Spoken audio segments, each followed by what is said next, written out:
banyak umat Islam yang tidak sadar, bahkan tidak tahu apa itu.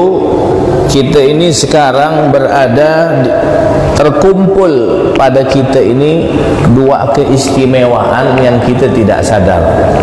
Mungkin yang hadir ini tahulah ya, mungkin yang lain ada sebagian yang tidak tahu.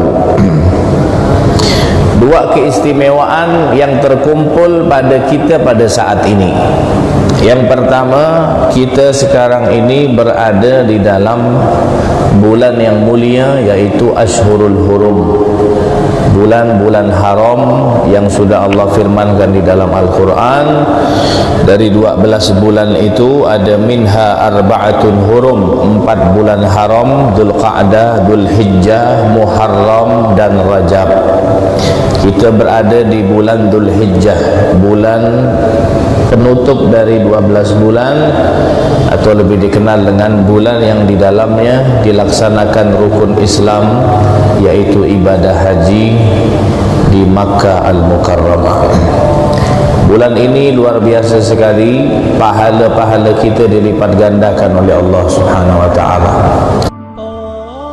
Bulan haram, bulan yang mulia, Allah berpesan kepada kita, wala tadrimu fihinna anfusakum, janganlah kalian berbuat zalim kepada diri kalian di bulan-bulan ini. Artinya jangan bermaksiat kepada Allah, karena kebaikan dilipat gandakan oleh Allah, begitu juga maksiat dan dosa kita dilipat gandakan oleh Allah di bulan ini, di bulan haram, di bulan yang mulia, ya kan?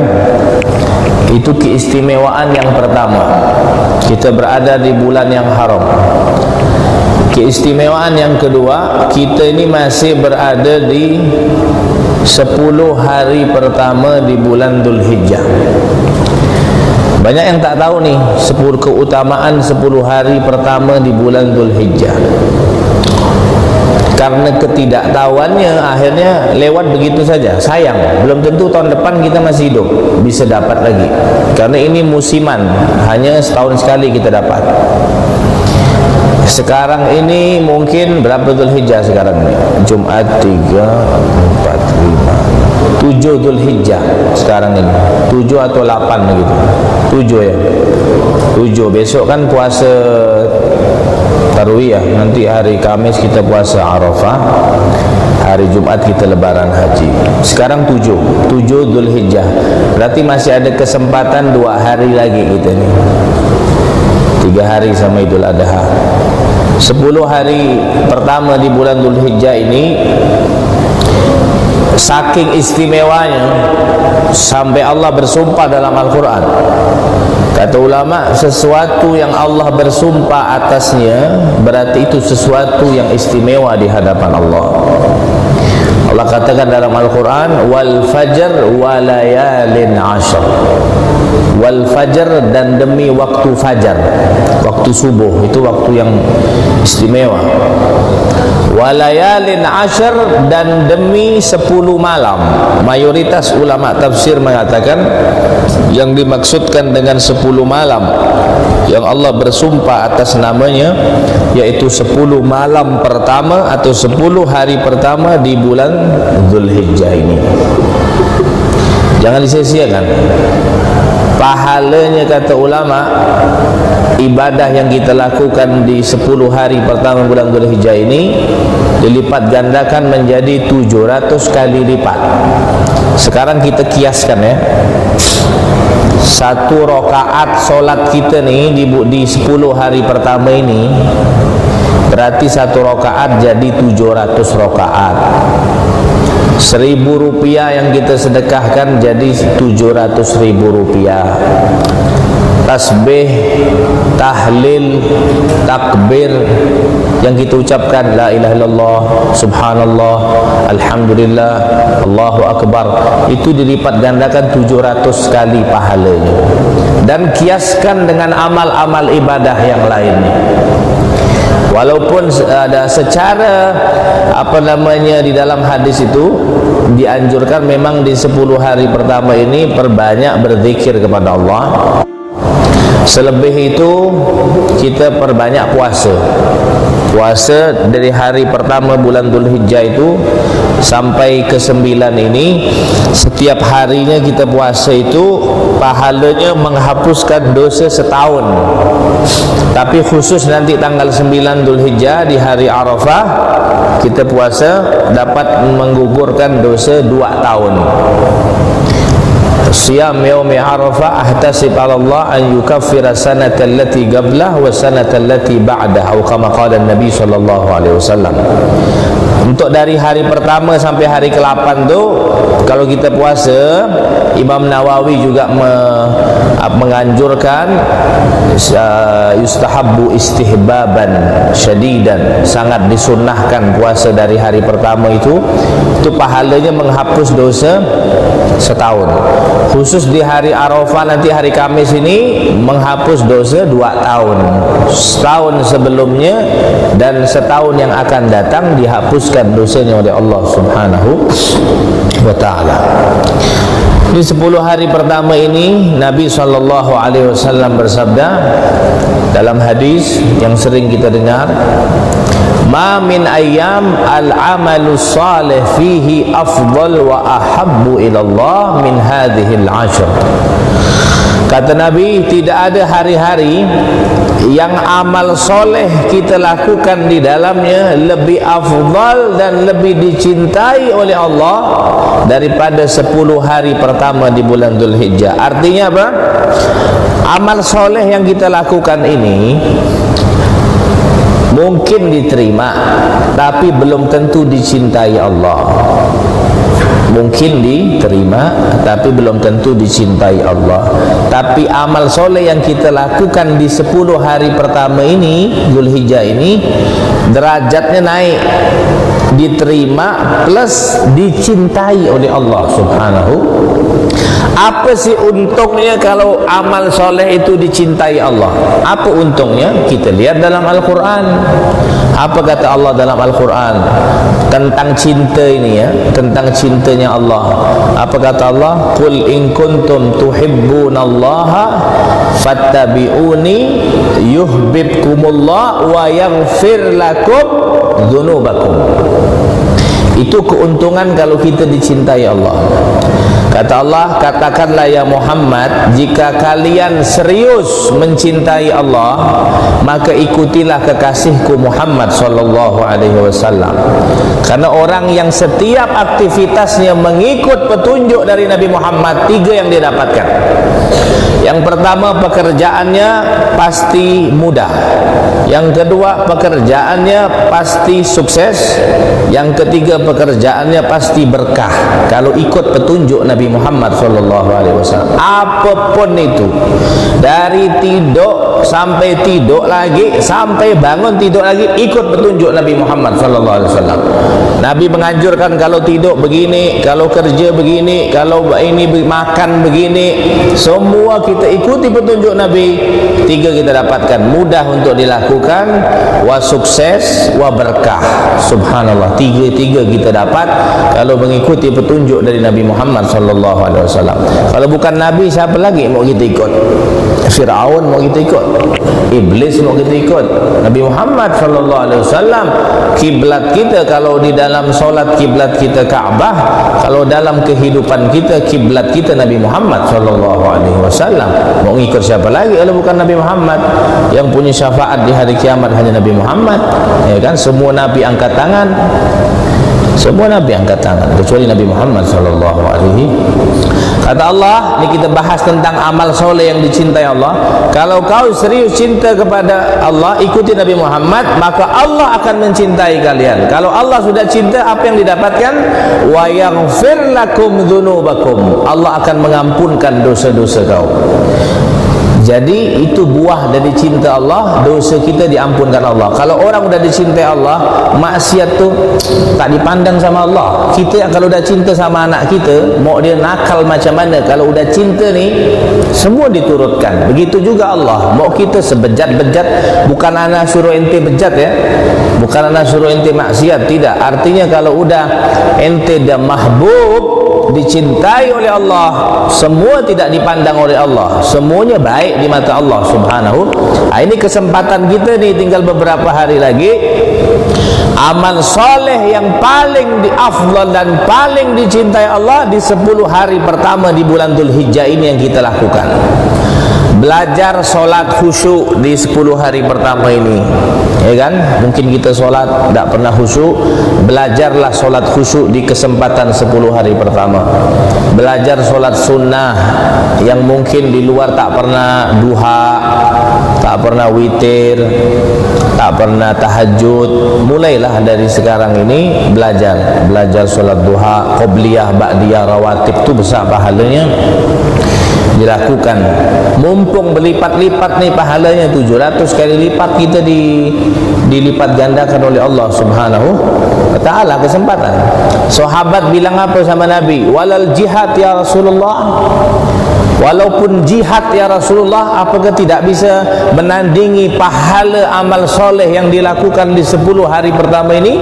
Kata Nabi, walal jihad, walaupun jihad tidak bisa mengalahkan pahala amal ibadah yang kita lakukan di 10 hari pertama di bulan Dzulhijjah ini. Kecuali kata Nabi, illa rajulun kharaja yukhatir bi nafsihi wa malihi wa lam yarji' bi syai'in atau kama qala Nabi sallallahu alaihi wasallam, kecuali orang yang jihad dengan hartanya, dengan nyawanya, dan dia tidak balik alias mati syahid, baru bisa mengalahkan pahala orang yang beramal di 10 hari pertama di bulan Dzulhijjah. Selain itu tidak ada yang bisa mengalahkan amal ibadah pahala yang besar yang Allah berikan di saat kita melakukan amal soleh di 10 hari pertama di bulan Dzulhijjah ini. Ini kesempatan emas. Tahun depan kita belum tentu ketemu lagi. Jadi itu 10, ada 3-10 yang dicintai oleh ulama, yang sangat dicintai juga oleh Allah, yang itu 10 pertama di bulan Dzulhijjah, 10 hari pertama di bulan Muharram, dan 10 terakhir di bulan Ramadan. Itu sangat dicari-cari oleh para ulama, orang-orang soleh yang dekat kepada Allah Subhanahu wa ta'ala. Kemudian perbanyak istighfar. Kalau di Tarim, di Hadramaut tempat kita itu, ba'da salatil isya di bulan Dzulhijjah ini, khususnya di 10 hari pertama di bulan Dzulhijjah, setiap malam kita baca zikir. Ada zikirnya panjang di Tarim, di Hadramaut sana. Minimal kita baca istighfar yang biasa kita baca di 10 hari pertama di bulan Dzulhijjah. Nanti udah datang tanggal 9 Dzulhijjah, hari Kamis nanti ini, yaitu dikenal dengan hari Arafah. Kenapa disebut Arafah? Banyak versi. Ada yang mengatakan Arafah itu diambil dari kata Arafah, tahu, Arafah ya'rifu. Karena pada saat itu malaikat Jibril mengajarkan manasik haji kepada Nabi Ibrahim. Setelah selesai, Jibril tanya, hal arafta, apakah kau sudah tahu? Nabi Ibrahim bilang, araftu, aku sudah tahu. Jadi dari kalimat arafta, araftu, kemudian adalah kalimat Arafah. Pada saat itu di padang Arafah. Ada yang juga mengatakan Arafah itu diambil dari kata ma'rifah, pengetahuan, atau orang yang saling mengenal, orang yang saling mengetahui. Itu kan karena Nabi Adam ketemu sama Siti Hawa itu di padang Arafah. Sudah lama tak ketemu di situ. Akhirnya namakan Arafah. Ada juga yang mengatakan Arafah itu diambil dari kata i'tiraf, pengakuan diri, pengakuan akan dosa-dosa. Makanya Nabi Adam alaihissalam i'tiraf, mengakui kesalahan dan kekeliruannya itu pada hari Arafah, makanya dinamakan Arafah. Ya, i'tiraf itu mengakui dosa. I'tiraf ini hanya berlaku di dunia, di akhirat tak berlaku lagi, ya kan? Seperti mana dalam surat Al-Muluk itu, di saat orang kafir dicampakkan ke dalam neraka jahanam. Kullama ulqiya fiha fawjun sa'alahum khazanatuha alam ya'tikum nadhir qalu bala qad ja'ana nadhir fakadzabna wa qulna ma nazzalallahu min syai'in in antum illa fi dhalalin kabir. Ya kan? Terus yang di akhir ayat fa'tarafu bidambihim fasuhqan li ashabis sa'ir. Tak kala sekelompok dari orang kafir dicampakkan ke neraka jahanam, penjaga neraka mengolok-olok mereka sambil mengatakan, apakah tidak pernah datang seorang rasul yang memberikan peringatan kepada kalian? Mereka baru ngaku sana, cuma pengakuannya sudah tak manfaat. Apa kata mereka? Qalu bala, iya betul ada. Qad ja'ana nadhir, telah datang kepada kami pemberi peringatan seorang rasul, tapi fakadzabna, kami mendustakan mereka. Wa qulna ma nazzalallahu min syai', dan kami mengatakan Allah tidak pernah menurunkan sesuatu apapun. In antum illa fi dhalalin kabir, kalian ini berada di dalam kesesatan yang besar. Tapi sekarang baru dia ngaku, di akhirat baru dia ngaku, apa kata dia, lau kunna nasma'u au naqilu ma kunna fi ashabis sa'ir. Andaikan dulu aku di dunia mau mendengar dan mau berakal, maka tidak mungkin aku berada di dalam neraka. Berarti orang yang dalam neraka jahanam tu yang tak punya akal. Makanya dia bilang, kalau dulu aku mau mendengar dan berakal, aku tidak berada di dalam sini. Berarti yang ada di neraka jahanam tu orang-orang yang tak punya akal. Dia punya akal, cuman akalnya tidak mau menerima syariat yang dibawa oleh Nabi Muhammad sallallahu alaihi wasallam. Fa'tarafu bidzambihim, baru mereka iktiraf, mengakui dosa-dosanya. Fasuhqan li ashabis sa'ir, celakalah kau, masuklah kau di dalam neraka as-sa'ir yang menyala-nyala apinya. Na'udzubillah, mudah-mudahan kita diselamatkan oleh Allah Subhanahu wa taala. Iktiraf sekarang saatnya. Makanya nanti di hari Arafah, apa saja kita yang dianjurkan di hari Arafah itu kita puasa, sudah pasti itu ya, puasa kita, insyaallah kita puasa semua insyaallah. Kesempatan 2 tahun dosa kita diampunkan, puasa hari Arafah. Yang kedua, sedekah. Barang siapa yang sedekah di hari Arafah, berapapun kita sedekah kita di hari Arafah itu dapat menutup daripada kekurangan sedekah kita di luar bulan di hari Arafah. Akan menutup, menampal daripada kekurangan kita dalam sedekah. Yang ketiga, perbanyak berdoa. Kata Nabi, afdhalud doa yaum Arafah. Paling afdolnya doa di hari Arafah. Makanya kalau di Tarim, di Hadramaut, kalau udah hari Arafah, ba'dal asar kita kumpul di lapangan, panas-panasan. Apa? Menyerupai orang-orang yang wukuf di Arafah, supaya kita dapat sebagaimana rahmat turun di sana, rahmat juga turun di sini, menyerupai mereka. Keluar di halaman, apa yang kita baca, Nabi anjurkan nih, kalau kita tak bisa kumpul pun di rumah masing-masing tak apa-apa, mau itikaf di masjid juga tak apa-apa. Afdhalud doa, paling afdalnya doa di hari Arafah. Apa yang paling bagus kita baca doanya nanti di hari Arafah? Kata Nabi, baca la ilaha illallah wahdahu la syarikalah, lahul mulku wa lahul hamdu yuhyi wa yumit wa huwa ala kulli syai'in. Banyak itu baca dari ba'dal asar sampai nanti azan maghrib. Itu yang kita baca. Sekarang ada orang nanya, Nabi kan bilang doa, ini kan zikir nih, bukan doa. Kata Nabi, paling afdal berdoa, la ilaha illallah wahdahu la syarikalah, ini kan bukan doa, ini zikir. Jadi begini, ini kan isinya semua tauhid, semua la ilaha illallah wahdahu la syarikalah. Sedangkan Nabi mengatakan, barang siapa yang menyibukkan dirinya untuk berzikir kepadaku, akan kuberikan apa yang dia minta. Jadi tak perlu kita doa. Dalam zikir ini udah otomatis kita berdoa dan kita akan diberikan oleh Allah Subhanahu taala. Berapa bacanya? 1000? Tidak, sampai azan maghrib kita baca dari ba'dal asar. Dari ba'dal asar. Terserah, yang dikasih hidayah taufik sama Allah dia bisa ngamalkan, yang tak bisa ya wallahu alam, kita cuma menyampaikan saja. Kemudian kata Nabi, barang siapa yang baca surat Al-Ikhlas 1000 kali di hari Arafah, bukan sore ya, sehari itu baca 1000 kali Al-Ikhlas Qul Huwallahu Ahad, maka bagi dia apa yang dia minta hajatnya dikabulkan oleh Allah Subhanahu wa taala. Di Pontianak belum ada kumpul-kumpul seperti itu. Mungkin di Darul Naim, di Habib Zaki mungkin ada hari Kamis nanti.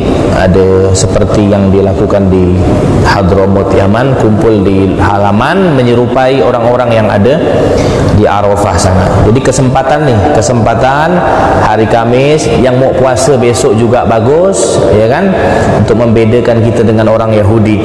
Besok puasa 8, nanti 9 kita puasa Arafah lagi. Tapi yang lebih dianjurkan nanti hari ke-9 kita berpuasa, kita bersedekah, kemudian nanti di sore hari kita baca la ilaha illallah wahdahu la syarikalah lahul mulku wa lahul hamdu yuhyi wa yumiit wa huwa ala kulli syai'in qadir, sebanyak-banyaknya baca.